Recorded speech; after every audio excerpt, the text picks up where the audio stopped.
Hey YouTube, oh shit, the volume's too high. Hey YouTube, this is Saffron DP for all, and I have a comic book review for you. Today I'm reviewing Ultimate Fantastic Four Deluxe Volume 1. This huge ass trade paperback, what the fuck fell? Oh sorry, has 12 issues in it, which is a lot of reading. Okay, there's two stories in here. Fantastic and Doom. Fantastic is written by Brian Michael Bendis and Mark Millar, and art by Adam Kubert. Doom is written by Warren Ellis and penciled by Stuart Immonen. What the fuck? I can't. Stuart Immonen. I don't know how to say that. It says here it's written by Mark Millar with Bendis. That's not true. Millar came up with the story. Well, basically, kind of like he wrote like basically a paragraph per issue, and then Bendis had to write a script following that storyline. And wow, this is actually the first Ultimate book I read, Ultimate Universe book that I read that I actually liked. Because granted, I have not read a lot. I've only read a couple volumes of Ultimate X-Men and Ultimate Spider-Man, and I didn't like neither of them. And I heard Ultimates was good, but the characters are like assholes, and I don't like asshole characters. Like, they annoy the shit out of me, and I don't know why the hell you would make protagonists assholes. That makes no sense to me. I don't understand the logic in that. But here you actually, the characters are actually likable, which is hard to believe in a Ultimate Universe book. But yeah, it's true. By the way, they did mess with the origin a bit. Instead of them being like explorers and stuff, them going to space, they're actually they're students at a think tank for gifted children at the Baxter building. Yeah, and an accident goes wrong, they get superpowers, and this doesn't happen till like issue 4 or 3. Before that, it builds up to that, like with Reed's being the main character, and you get to like his family life, how much of an outcast he was, and Ben Grimm being his best friend and shit, stuff like that, which is cool.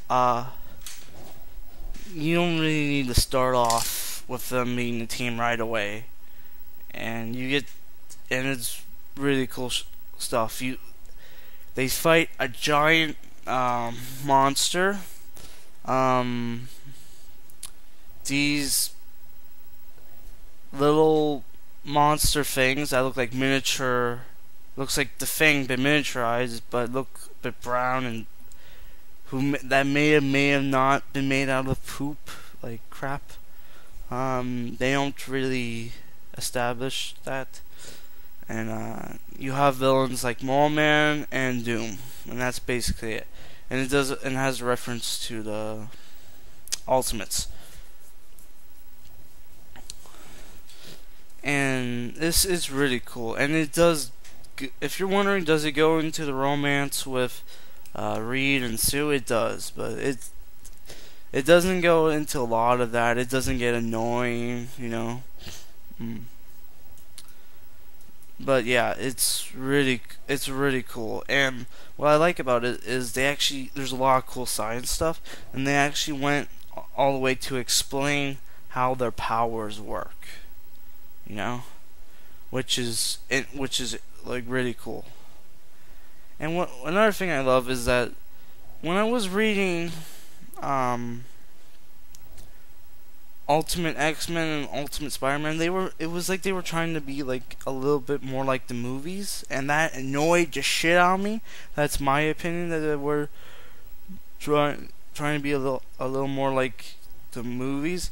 Hell, even Millar says it himself that they were trying to be more like the movies. Even Joe Quesada says that when they were making Ultimate X-Men. They said that in an interview, I think. I'm not sure. I saw it in extra in like Ultimate Avengers, I think. I'm not sure. But yeah, this was staying the hell away with that. And I should mention, yeah, I'm not sure they're teenagers. They're either late high school, early college. So they're like, so I'm guessing like 17 to 19, somewhere around that. You actually see Doom. You could barely recognize Doom. Like, holy shit. He is so different.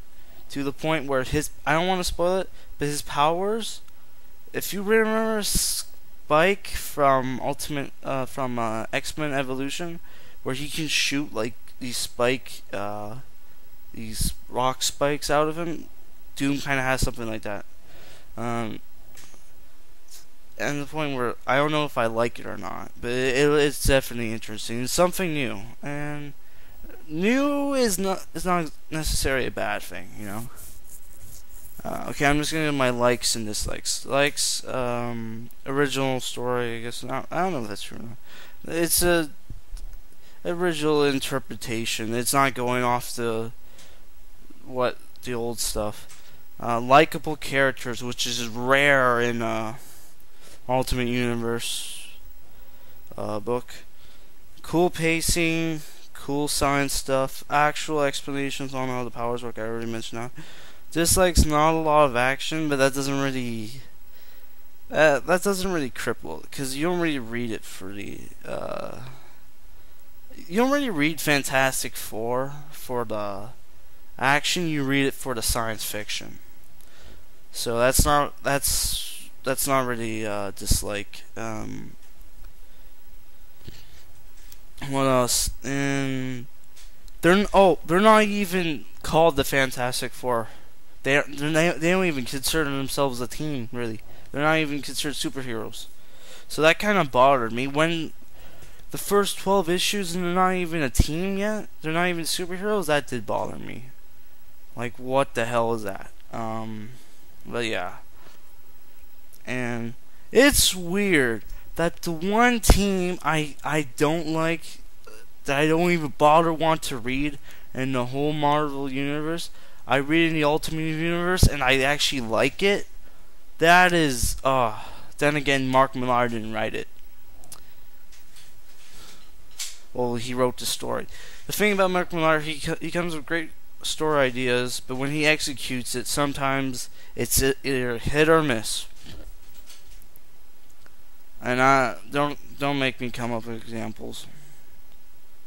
But yeah, this is a must own for people that are fans of science fiction, and yeah, if you're looking for something new, it's good. I enjoyed the hell out of it. So that's all I gotta say. See you later, YouTube.